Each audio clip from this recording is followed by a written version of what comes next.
up, though, everybody? This is Kyle, and you are watching Knockouts in 3 Counts, and we are back for our UFC 251, or like we'd like to call it, Fight Island picks for this Saturday's UFC 251 card. And we've got a past guest of the show back with us. We've got, from ESPN Ringside, we've got Kel Dansby. How you doing, brother, man?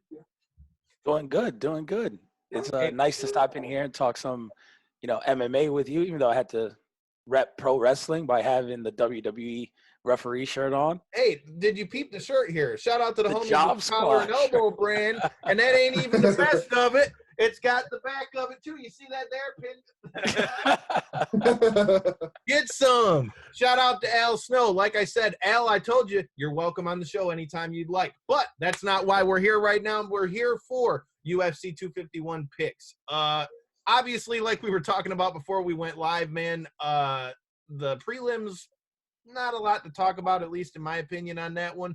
And so since we're trying to keep it short and not bore you of your time, let me introduce you to our other two friends that are going to be on this show. We've got both guys Jorge Solis, who you've seen in some of the prediction videos with us. Throw out your social medias real quick. Fezmaster92 on everything, and Jorge Solis on Facebook. Yeah, and Corey, who did our interview, which you can find with us right there in the corner. It'll be our interview that we just did with Justin James, fresh off of his knockout in the UFC. Corey was with us last week. Call out too. What'd you say? I said he was sliding through with a good call out after it, huh? Hey, we're going to get into that in a second. Throw out your social media, man. Let them know where they can find you. Only thing I use, as always, Twitter, Fight Fan from the 313. You know what it is. Let's get to it, boys. Hey, man. You already know where to find me, Detroit Knockout. Make sure you're following the show at KO3C Pod. Well, let's talk about that first of all. We've had quite the busy week. We had Justin James on the show Tuesday, and, we just asked him a simple question. Do you want to stay at 155? Do you want to go 145? And do you got smoke with anybody? Apparently, as we found out, he does got smoke with people. So, Kel, as we go into this UFC Fight Island card, for you being somebody who's heavily into the combat sports scene, like, what are your thoughts as we go into this, and what do you think we can expect going forward now that this is opening the door for more of the foreign fighters to be fighting? No, I think it helps really flush out the UFC's roster, right? Because you see it in boxing where after like 3 or 4 weeks, unless people keep fighting and jumping on cards really quick, you get thin on the roster real fast. So the UFC, they used a lot of their fights. A lot of the fights, were more exciting than we thought they'd be. A lot of that is because of the cage. Apex is so small that it led to a lot of knockouts and finishes. So that helped them stay afloat for like this past month. But now you see that, okay, they need these reserves. They need these other matchups that were just kind of lingering in the background. So a month of this, a month back in the States, maybe one more month in September back in Fight Island will do well for the UFC to bounce back and forth, because there are a lot of fighters, overseas that you need to get into these cards. And you look at a guy like Volkanovski in this one where it wouldn't have been possible for him to come to the States at all. And he's a guy where you want to get the belt on. You saw Aljamain Sterling put on the show already. You can only hold him back for so long. He's earned his title shots. You got to keep the ball moving. You have to keep these titles being defended. So I like that they're going to Fight Island. I think it's going to open up a lot more. It just comes down to how does it look, right? How does it look? How do people perform? It's 116 degrees out there every day. People have to cut weight in that. They have to fly on private jets. What is that? I think it was a week and a half before. Get accustomed to a time change. They're fighting at like 6 a.m. their time. So there's a lot of stuff they got to get used to really quick. Hey, and that brings up another great point when it's going to come to these fights, in that not only are you dealing with the heat, you're dealing with the time difference, you're dealing with all those things, but this is something that we talked about in another interview we've done recently, which you can find the link to right there in the right-hand corner, with UFC star Jamal Hill. Because to me, the other glaring thing that Fight Island, I think, is going to open, especially for some of the newer signees in the UFC and maybe some of the guys who are just hungry to fight, because let's face it, there's been all this talk about fighter pay and all these things. I mean, there's going to be a lot of guys trying to fight as many times as possible. now that there's so many cards. But for me, I think that the biggest thing is this is going to give young guys more of a chance to get on the card, because it still seems like there's a little hesitancy from the upper brass in the UFC to fight so far. Corey, Fez, what do you guys think? Well, I think Dana White said it himself, basically. Like, he didn't want to eat up all his U.S. talent, and by constantly putting on shows like he was doing in Jackson, doing in Vegas, trying to keep it in the States, he could only do it for so long before he ate up his whole U.S. side of his roster. So Fight Island opening up is, exactly what they needed in that regard.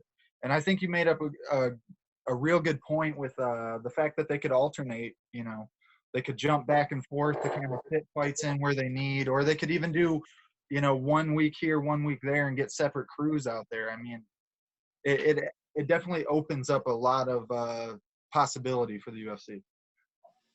Corey? Yeah, especially too with when you take into account the rankings. After a while, if they would have just stayed in Vegas here in the U.S., eventually fights would have stopped making sense. To a degree, we got to stick to the rankings, because you don't want to start giving the wrong guys title shots just to keep the UFC going in the States. And at the same time, they don't want to just pause. Dana White said once they were going to start going, they weren't going to stop anymore. So Fight Island was perfect. Aside from all the Mortal Kombat memes that I personally was loving, it's good. We got a modern day Shang Tsung that was able to pull it off and keep the ball rolling for everybody. So now it was at a perfect time, because like you guys said, Aljamain just put on a hell of a performance. He's clearly next in line. He's not going to pick a fight anymore. He's not going to fight. He's going to wait. And, just that division alone would have been stagnant until this pandemic ended. So thank God Dana White pulled it off, because now we can see who's going to be the featherweight champ or the bantamweight champ. And now we'll see who Aljamain's going to fight next. And like I said, that's just one division, for example. So yeah, I'm stoked. All right. Well, we've been flapping our gums on thoughts and all those good things, but you're here to hear who the fuck we think is going to win these fights. So let's get to it. Before we get to it, here's the first fight we got on the card. You've got Amanda Ribas versus Paige Van Zandt. Who do you guys got? Kel, since you're the honored guest here first, since you've already been on the show before as well, I'll let you go first on this one. Yeah, I think Paige Van Zandt loses. How hard is it? Yeah, this is the last fight on her contract. She's been talking about she makes more money on Instagram than she does in the UFC. She could have a normal job. Well, she gets a chance to test that out, because I think she loses. She's not bad. She's not like the worst female fighter on the roster. If she was content in working on her craft and just getting better, taking the fights in her bracket, working her way up the rankings, she'd be fine. The problem is they thought she was a star. She thought she was a superstar. And to justify that, she had to fight people above her in talent level. And then now she's demanding money above her skill set.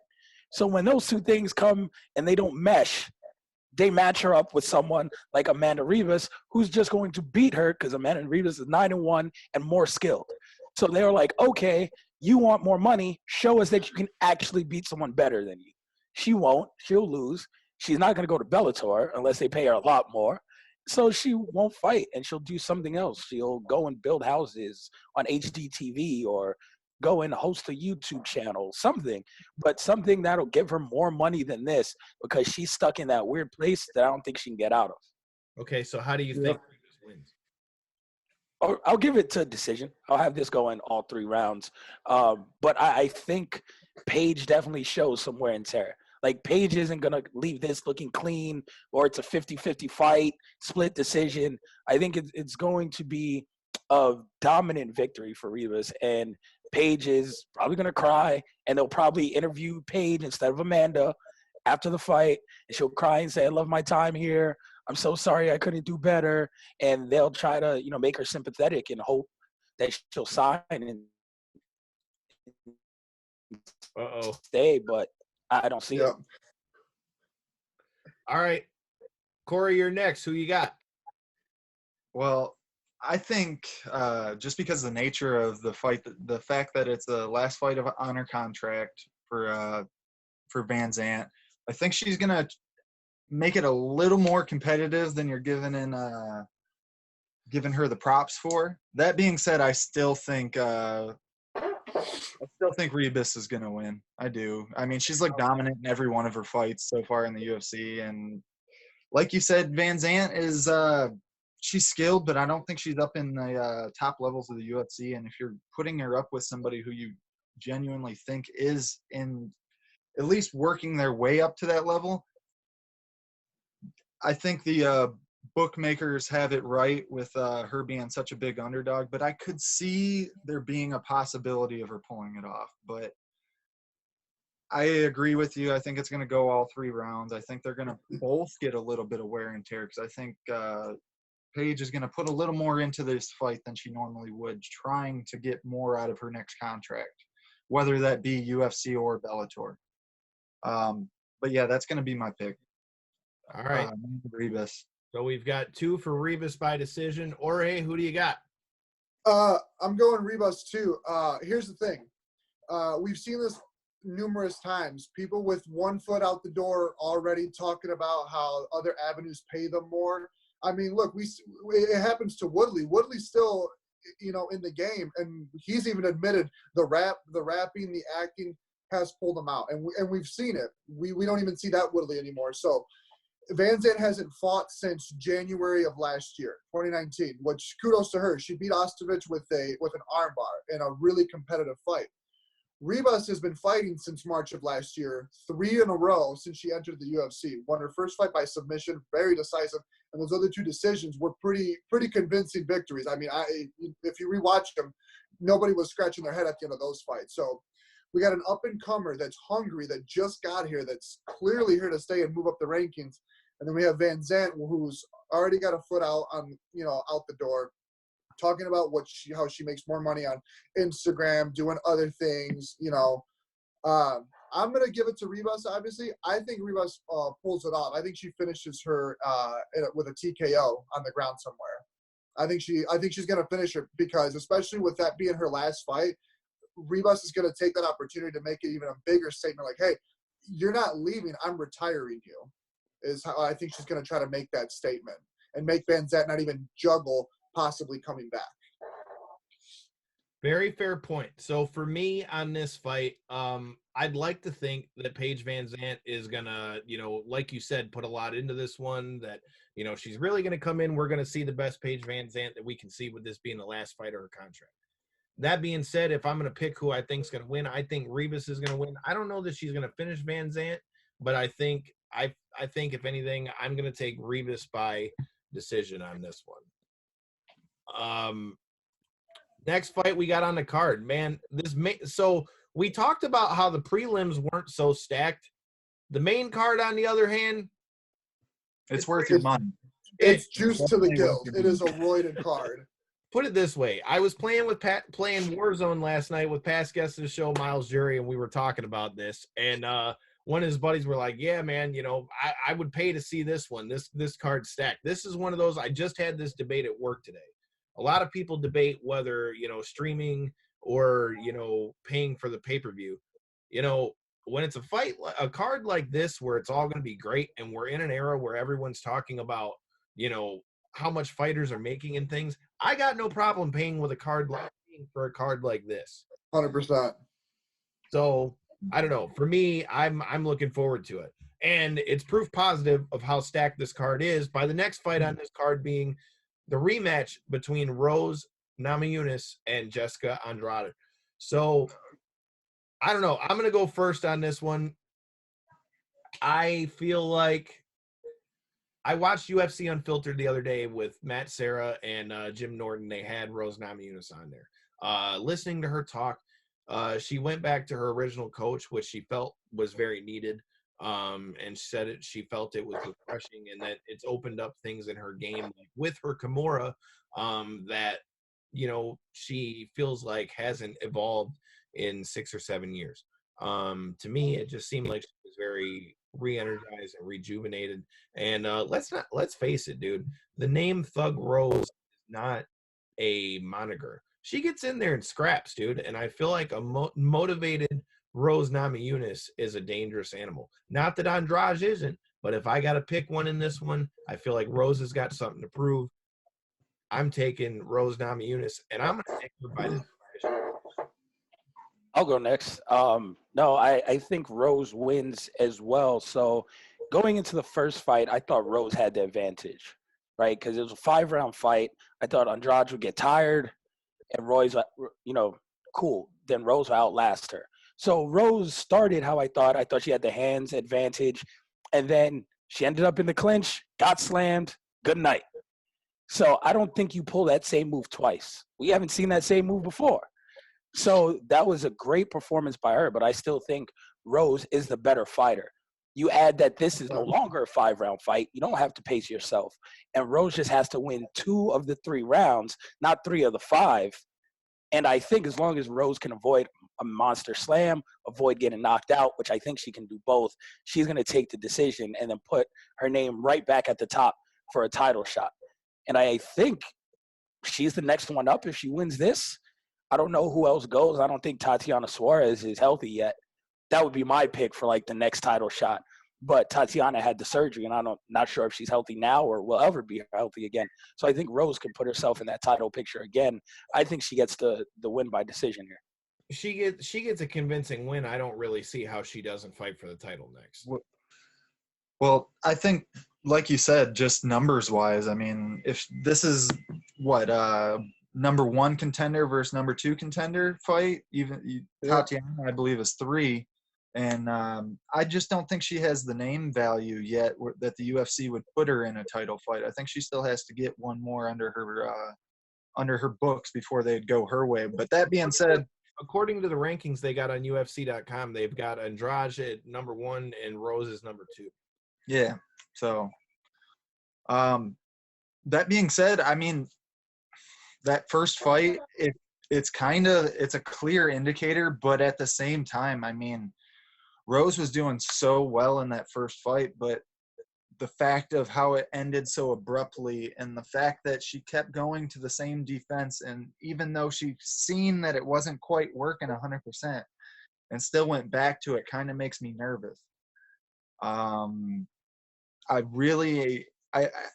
As I think a lot of the UFC fans are, I think most of us kind of all root for Rose, knowing her story and stuff like that and what she's been through in life. So I find it really hard to pick against her, let alone I think this is definitely a winnable fight for her. I think had things not ended so abruptly, she was well on her way to winning that first fight. But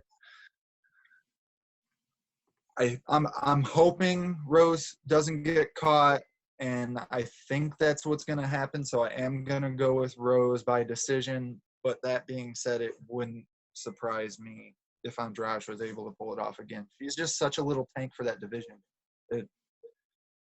It's going to be a tough fight either way.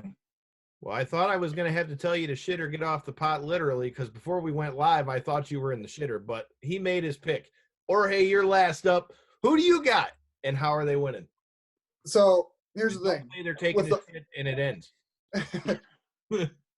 So we saw the first fight. Rose was, as I said, they call her Thug Rose for a reason. She was sticking and moving, giving it to Andrade nonstop. It was clear cut and dry that Rose was going to win that fight. I think with when they got against the Cajun stuff, she got greedy with Kimura.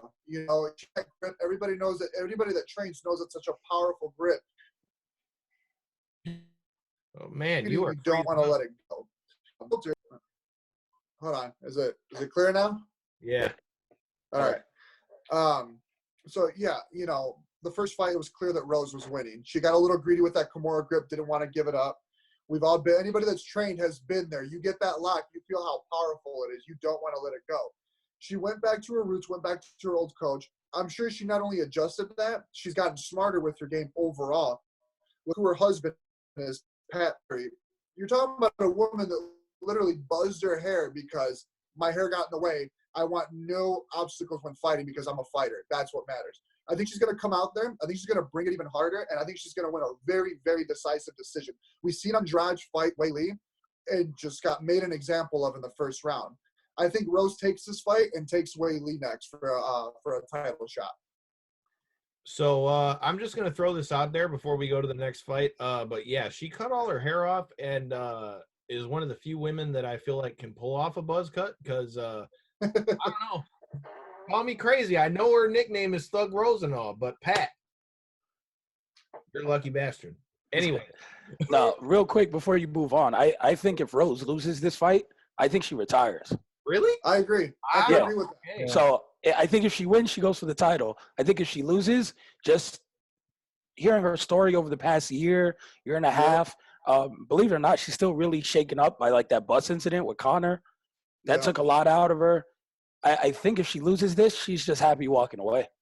Yeah, I mean, you heard her talking about it before coming back. Shortly after she lost, she was on UFC Unfiltered, and she juggled of, hey, you know, this pressure of not being champion anymore. There's other things I want to do.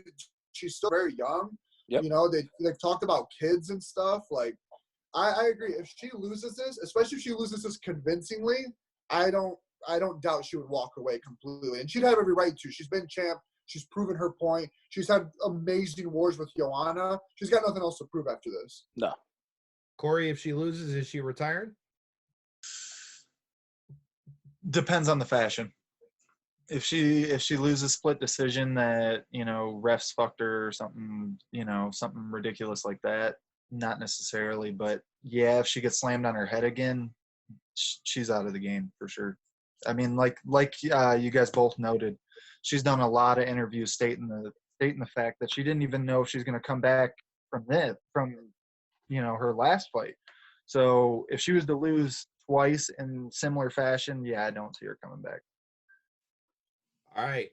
That's a good point, and it's going to be something side bet to look at. All right, all of you guys who's watching, let us know in the comments. Do you think that if Rose Namajunas loses, is she going to retire? Do you think if Paige Van Zandt loses, is she going to be gone? You know, and if she does leave the UFC, does she keep fighting? Let us know in the comments, or at PO3C Pod. Let us know, let us know what you think. Thank you, Zoom, for the gift. I don't know, whatever the fuck that is. But next fight on the card is Peter Yan versus Jose Aldo. Stoked for this one.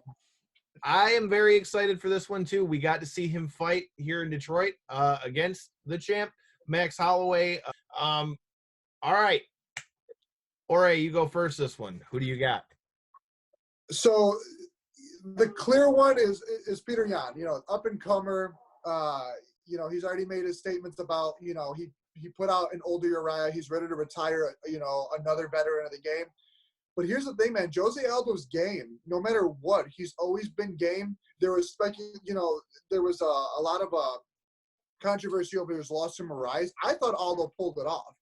But here's the thing Aldo needs to do, especially against a guy like Petr Yan. Aldo needs to bring back those leg kicks, man. He was such an assassin with those and would literally just torture people throughout fights just with those. Like, people were just as scared of his leg kicks as they were his hands. I think if Aldo digs deep back to that, keeps working on those body shots like he has, brings out those leg kicks, I think Jan's in for a surprise. It's going to be interesting, though, because at the same time, they're ex-training partners. So Peter Yan knows Aldo very well. If I had to absolutely pick,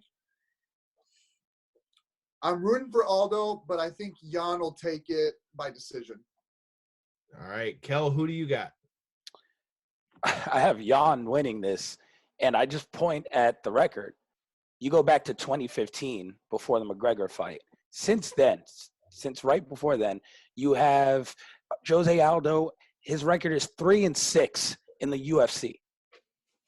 The man is 2-4 in his last 6, and he's getting a title shot. He lost back-to-back fights, and he's getting a title shot. Lost to Volkanovski, lost to Moraes. Both of these guys are similarly built and similar stylistically to Petr Yan.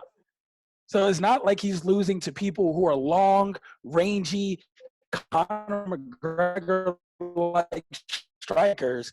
No, he's losing to guys like this. Max Holloway beat him twice. Similar style. So it's not like he's losing to someone whose measurables are crazy. He's not even losing to someone like Aljamain Sterling, who's freakishly tall and has like maybe a crazy jiu-jitsu game. He's getting beat in his own fashion by these people. So I have him getting beat again.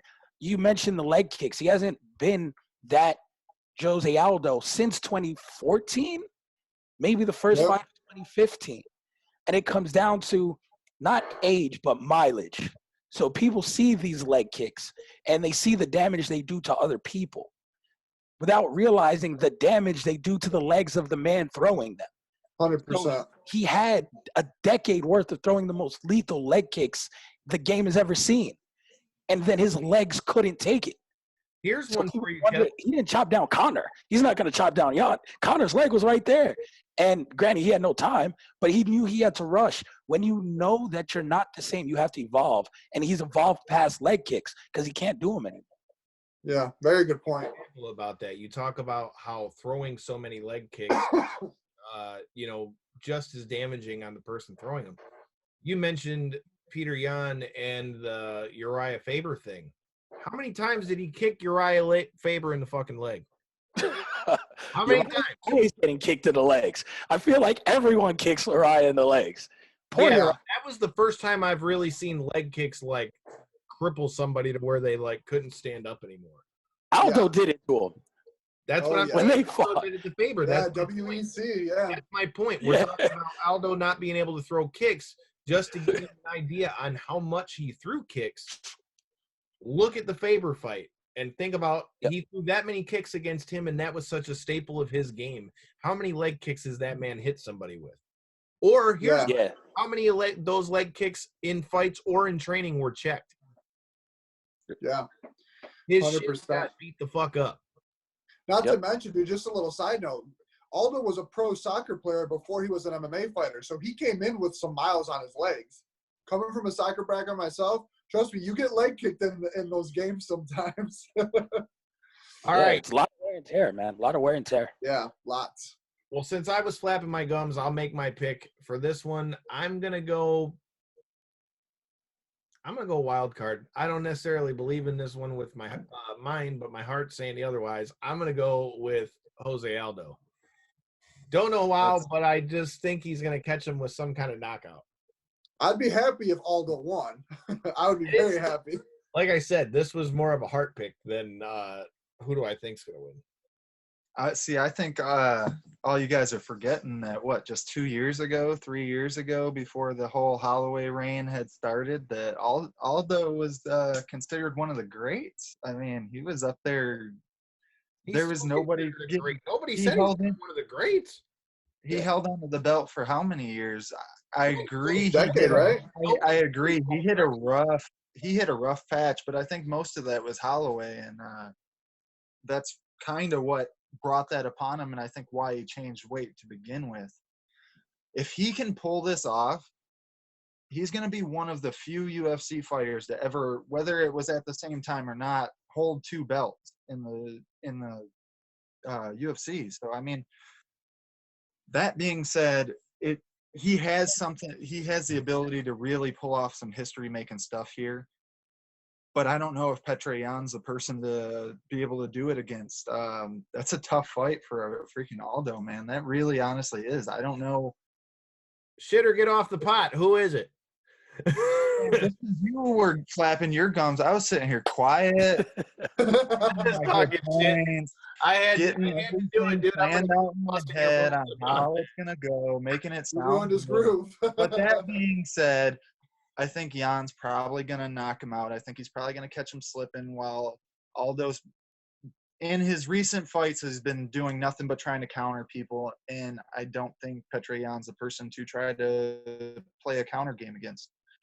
Yeah, not for nothing, dude. Something's in those Russians' water. You do not want to play a defensive fight against a Russian nowadays. Those guys just eat up that defense. The more you get defensive, the harder they push. And all of a sudden, you're against the fence and on your knees, begging for forgiveness. Yeah. The other thing to keep your eyes on is Usman took the private jet to Fight Island. He wasn't alone. Triple C Kel froze. is with him on that jet. He has it on his shoulder, and he is looking at both of these matchups. If Jose Aldo wins, trust me, that's a payday worthy of bringing him back. Cejudo would come back for that payday. Or if Volkanovski wins, taking Max Holloway completely out of the picture, don't be surprised if you see Henry Cejudo in that octagon challenging him to be the first triple champion in UFC history. So Cejudo didn't take that long trip for nothing. He's Not at there all. to see who's going to get him paid, and he's going to fight one of these guys, depending on who wins these two matchups. Okay, Yeah. briefly before we go into the next one, Kel, tell me what your thoughts are on the. So we're talking about Henry Cejudo. There's also a lot of talk about him being rumored to be willing to come out of retirement to fight Danny Garcia. What do you think? Ryan Garcia. Ryan Right. Garcia. Yes, other Garcia, the more popular Garcia. My bad. I said Danny Garcia, but No, it's all right. You chose the one with the decorated catalog. There's nothing wrong with that. You would think he'd fight Danny Garcia. No, he'd fight Ryan Garcia because he has 6 million followers on Instagram. So that's why you would fight Ryan Garcia. If it's a boxing match, he's getting knocked out. People, they think Ryan Garcia is sweet. Like, no, like it's cool. He's a model in his spare time. But don't get it twisted. He's 21 years old. He's a champion. He split with Devin Haney in the amateurs. Like, Devin Haney is the truth. They went three for 3 in the amateurs. So this guy has hands. He's trained by Team Canelo. He can pull it off. And then, Ryan Garcia is also crazy enough. He comes from this, YouTube star era where he sees YouTubers box and all this stuff. He would go in a cage and get choked out if it made him enough money. So, I mean. I went in there and knocked out Henry in MMA, though. Oh, that'd be crazy. But, Dude. if people don't know about Ryan Garcia, look up his hand speed. So, he's doing this in boxing gloves. You want to see this guy in MMA gloves? He better take him down immediately. Because if you stand up for any amount of time and he lands that left hand, anyone could go to sleep. So, yeah, Henry shouldn't be cocky and start dancing because he's going just night on that. So, I mean, it'd be a fun fight. If anyone could be that next crossover star, Ryan Garcia is it. Kid's a superstar. It's the matter of, is he going to win enough to justify that? And going over the MMA, that doesn't hurt. They just don't have enough money to pay him. Dana doesn't have enough money for that. Like I said, man, he wants to smoke. He won't smoke. Anyways, we talked about him a little bit here. We talked about both of these guys when talking about that last fight. The next fight on the docket is Max Holloway versus Alexander Volkanovski. Corey, you were watching this one with me at 3 Nicks Tap Room. If you guys watch this, hey, sponsor the show. Anyways, we were watching this fight at 3 Nicks Tap Room, dude, and I'm going to be honest with you. That fight didn't go the way I thought it was, but at the same time, I was a little surprised when Volkanovski got the decision. To be honest. So you thought Holloway won the first fight then? I don't know. Are you saying he didn't beat the champ? Or are you saying he beat the champ? Okay. I don't think he won. I don't think Holloway necessarily won the fight, but I don't think Volkanovski did enough. Because, Kel, I can't wait to hear your thoughts on this. But for me, anyone that's listened to the show has heard me say this 100 times over. Maybe this comes from the fact that I have fought before, but to me, you had to beat a champion in a championship fight. They say there should be no such thing as an advantage, but I believe there should be a such thing as a championship advantage. Not that he should get unfair judging, but you have to beat him. No, I agree. You have to take the belt from the champion. So if you can take it out of the judge's hands completely, that's the best way to do it. But going in, you have to know that you have to decisively win rounds. That's why you look at Dominic Reyes. He thought he beat John Jones and coasted at the end of that fight. You can't do that because you have to definitively beat him in every single round to get that belt up off him. If not, whatever happens after that, I don't feel bad for you. So I agree with that, but I think Volkanovski did that in 3 of the 5 rounds. Okay. Now, Max had other rounds where, okay, if it's split, Max took those rounds. That's fine. But I think Max getting rocked once was enough for the judges to sway and be like, okay, I think Volkanovski can have this. Now, people are counting Max out of this rematch. I don't know why. Because Volkanovski is good, but Max Holloway is really good as well. Max was coming down from a fight, in my opinion, that he should have never taken, going up in weight. Yeah, against Poirier. Yeah. Against Poirier and losing to Poirier. So he moved up 10 pounds, losing to Poirier, now having to come back down another 10 pounds and defend your title against the number 1 contender. It's so hard to go up and down in weight. And people can say what they want. I've seen it in boxing. I've seen it in MMA. Roy Jones ruined his career by doing that. went up to light heavyweight to grab a title, thought it was sweet, came down, and was never the same. So I think it was going to take Max a little time anyway to readjust to the weight and getting back in his rhythm. I think, this pandemic has done so. He's able to reset. He's back at his normal weight. He's healed up. I think we're going to get the normal version of Max Holloway. Is it good enough to win? Maybe. I'm picking him to win. I think it's going to go 5. I think he's going to win and eke it out. But at the same time, I can see it going the other way. But I don't think Max is out of this by any means. This isn't one of those, well, we have nothing else, just give the champ a title shot again. Max was dominant. And I think very dominant.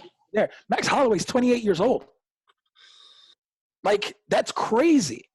You shouldn't be as good as he was before 30 in MMA. So him only being 28, Robbie Lawler didn't have his run until he was 30-something. Cormier didn't start until he was 31. Max Holloway's 28. He can have a whole nother decade of a run if he wants. So I think that was a hiccup. I think he's coming back full strength. I'm picking him to win. All right. Yeah. Corey, you're next. I see you're ready up there.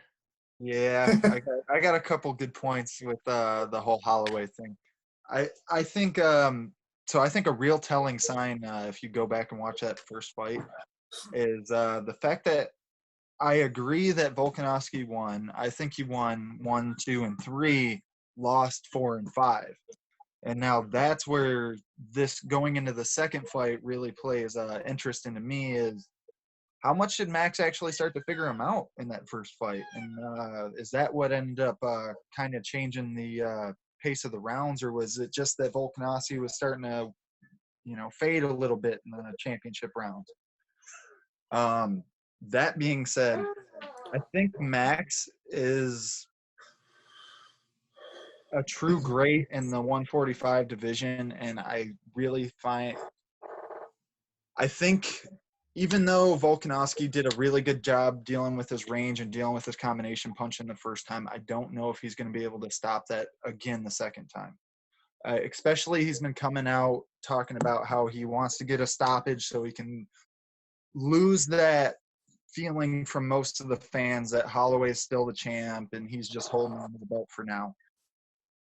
Right. I think with both Volkanovski trying to be more aggressive, it's going to play actually into Holloway's favor and possibly catch him overthrown on a punch or something like that and leading to a bad set of combos, So you're going with Holloway? Holloway. Decision?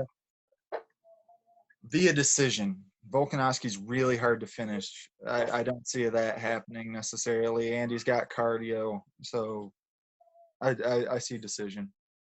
All right. Ore, who do you got? So I watched the first fight very closely, and I was back and forth till I started realizing all the leg kick damage Holloway started getting. I mean, Volkanovski made him switch stances a couple times. They got to the point where Holloway was switching so much I don't think he even knew which leg hurt more. It slowed him down. Holloway's a volume puncher. He's throwing 60%, 65%, but you land 12, 15 of those. Those are 3 hard hitting punches. Eventually, you might go down. Volkanovski did a great job slowing that down, shutting off his pace, having to make Holloway reset a lot. I think Holloway addressed that this time. With that being said, Volkanovski's game, dude. He's an intelligent fighter. He's tough. He's became a champion overnight, it feels like. He's going to make adjustments too. But I think Holloway, having the experience he has, and, he went to chase that double champ status against Poirier, lost, came back to, all right, let me go defend my throne and remind everybody. He lost that one in a very competitive fight. I think Holloway now gets it. He knows. I think he's learned, okay, now I know my recipe. I know what I got to do. I think he's going to go back to how he fought Ortega, volume, movement, sticking and moving. And I think he'll get a very close decision win over Volkan. A brick shithouse for sure. So I think Holloway can do it with a decision if he goes back to his old roots of fighting like he did with Ortega.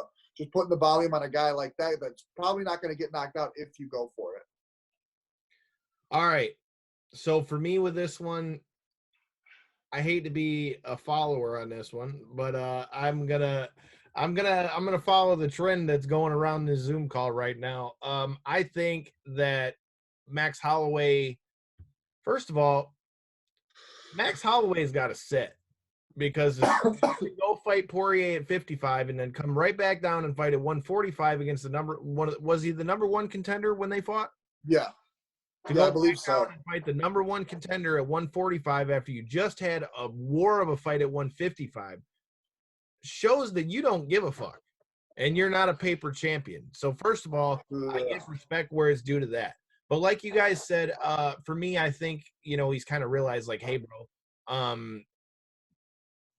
bro, we got to do something because, I think he knows he stretched himself out. I think he's going to come in refocused. I think he's going to come in and I think he's going to take his belt back. I think Max Holloway wins. I'm going to go by decision. Here we go. We're to the fight that we're all most looking forward to see. At least I know I am. You've got hell yeah, Kamaru Usman versus Jorge Masvidal. I'm so excited for this fight. Yeah, we've had a lot of change to this fight. Obviously, shout out to Gilbert Burns. I pray for a speedy recovery, as it said that he caught COVID, as well as we learned Mike Brown, Jorge Masvidal's coach, caught it as well, so he won't be in his corner for this one either. I think this is the fight that makes more sense. Really, I think if I remember correctly, I thought it was said after the Nick Diaz Masvidal fight, the winner was supposed to get a title shot anyway. So I feel like we shouldn't even have been having this debate. So I think this is the fight that's better for the UFC. I think it brings more eyes to it. It's a very interesting fight. Kamaru Usman says that he thinks he can knock out Masvidal, but if you want my honest opinion, I think Usman is going to take Masvidal down and lay on him is what I think is going to happen. Either that or he's going to beat him up in the later rounds. If I gotta pick one on this one, I think if it stays on its feet for any length of time, I think Jorge Masvidal is going to knock Usman's head in. But if it goes down to the ground, which is what I think is more likely to happen, Usman, if he's smart, is going to take him down and beat him up. He's not going to stand with Masvidal. So if I'm picking, I'm going Masvidal or Usman by decision. I guess I'll go next. I was leaning toward Usman by knockout, but I'll just say Usman by decision. Yeah, I thought like ground and pound knockout. Okay. Because he's going to ragdoll him. He's going to take him down, and he's going to lay on him. It should look a lot like Khabib versus Conor, where on the feet, Khabib wasn't that bad.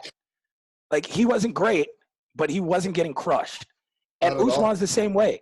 Like, Masvidal is good, but he's not great as a striker. He's a volume puncher. He's tough as nails. That's it. Like, he's not dynamic. Wonder Boy showed how one-dimensional Masvidal was as a striker. When you put him in against a real high-class striker like Stephen Wonder Boy Thompson, Masvidal had nothing for him. It's just, okay, he had his best moment against a pure wrestler, Ben Askren, who has no hands, knocked him out super quick. Him and Till was back and forth, and he clipped him on the chin, which, okay, Darren Till was out like a light. Cool, trading hands. But Usman stood toe-to-toe with Woodley. Usman has stood toe-to-toe with people. He could take a punch. He has heavy enough hands to give a punch. You look at that Kobe fight, Covington fight, they were throwing him. He wasn't phased, and he just outlasted him. How much better is Masvidal than Kobe Covington?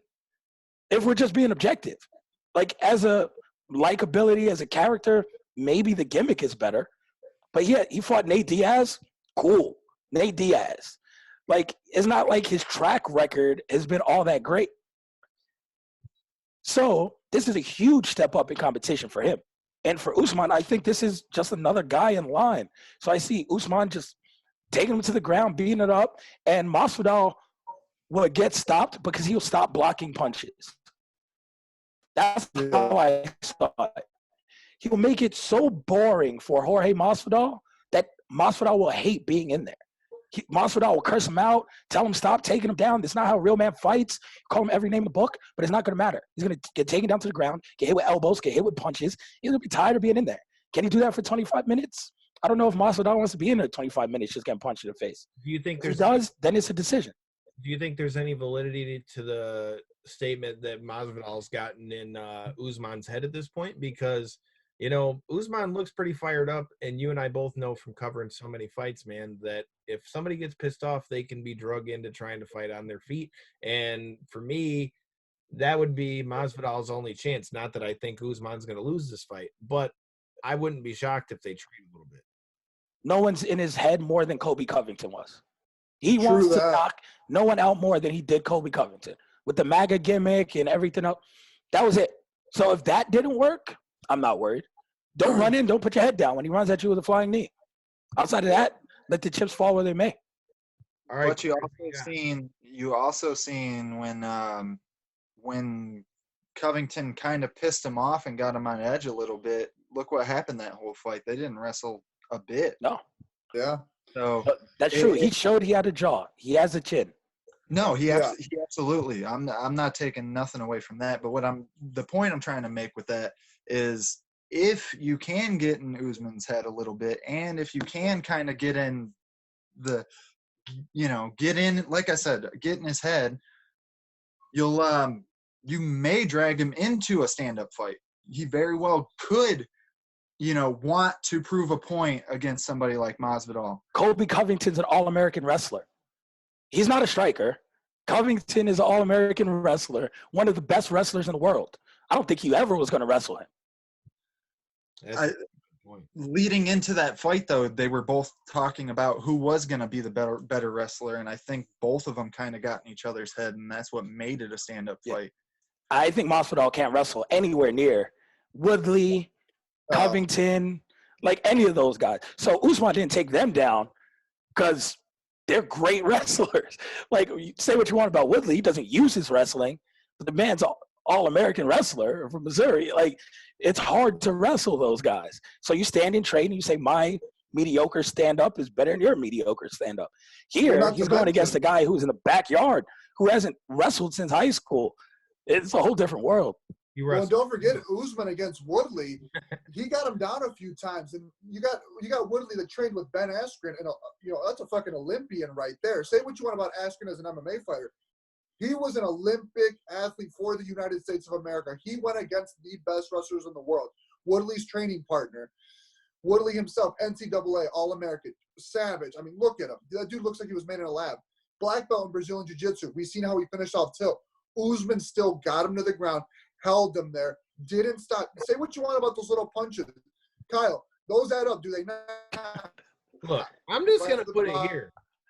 At the very least, knock me in the head. All right, let's get that out of the way real quick. All right, look, I've been punched in the face plenty, but I'm not okay with just laying up against the cage, bitch. None of that shit. No, those suck. It gets old. Yeah. So you've seen what Usman can do to an All-American black belt. I mean, they say if you're an NCAA All-American, seen Usman, what he did to the perfect grappler. And, that's not Masvidal. Masvidal, shout out to Kimbo Slice, rest in peace. That's his forte. He is a brawler. He wants to stand and bang. Let's not cut Usman short. He trains under Henry Hooft, one of the greatest Dutch kickboxers, one of the greatest Dutch kickboxing coaches out there. Usman and Covington was a kickboxing fight. Let's get that right. And we've seen Usman. He can kickbox. So I wouldn't be surprised if he played into Masvidal's game and said, all right, yeah, we're going to strike. But we see it time and time again, whether on YouTube or in the big leagues like this. The brawler can never beat the technician. Look at Wonder Boy and Masvidal. We're dealing with another technician. We're dealing with a Dutch kickboxer that when he gets sick of throwing, he's going to ragdoll you to the ground and make an example out of you. I love Masvidal. I'm a fan. But this is just another day in the office for Usman for sure. All right, Corey, who you got? It'd be awesome to see an upset, but for picks points and for who I actually think's gonna. But it would be fun to see another flying knee KO. That's for sure. It would be fun if Masvidal won for sure. Like I love Masvidal. Let me go on record and put my pick. Usman by a very definitive decision. Very definitive. if Usman wins, or excuse me, if Usman loses and Masvidal wins, I'm gonna love it because that means Conor McGregor is going for that title next. I don't care what Gilbert Burns says or not. Dana White was all gung ho for Gilbert Burns. Gilbert, it would be like he never existed because Conor McGregor would come back and it'd be Conor versus Masvidal for the 170-pound title. So I'm all here for chaos. If you could pull it off, let's do it. I just don't see it happening. Hey, I mean, thanks for pointing out what I've already said, man. Like, Conor says he's retiring. Dude's not retired. He's just trying to get more money. Nah, ain't nobody retired. McGregor ain't retired. Cejudo ain't retired. Nobody's retired right now. You know who else ain't retired? Knockouts and 3 counts ain't retired. You know, we're taking a little bit of hiatus. You're not seeing the new show every Tuesday for the next couple weeks like we told you. But hey, our friend Kenny Cross got the call from old Dana, going to be fighting in the Dana White Contender Series. We're going to be talking to him right before he heads out to Vegas for that. So stay tuned for that.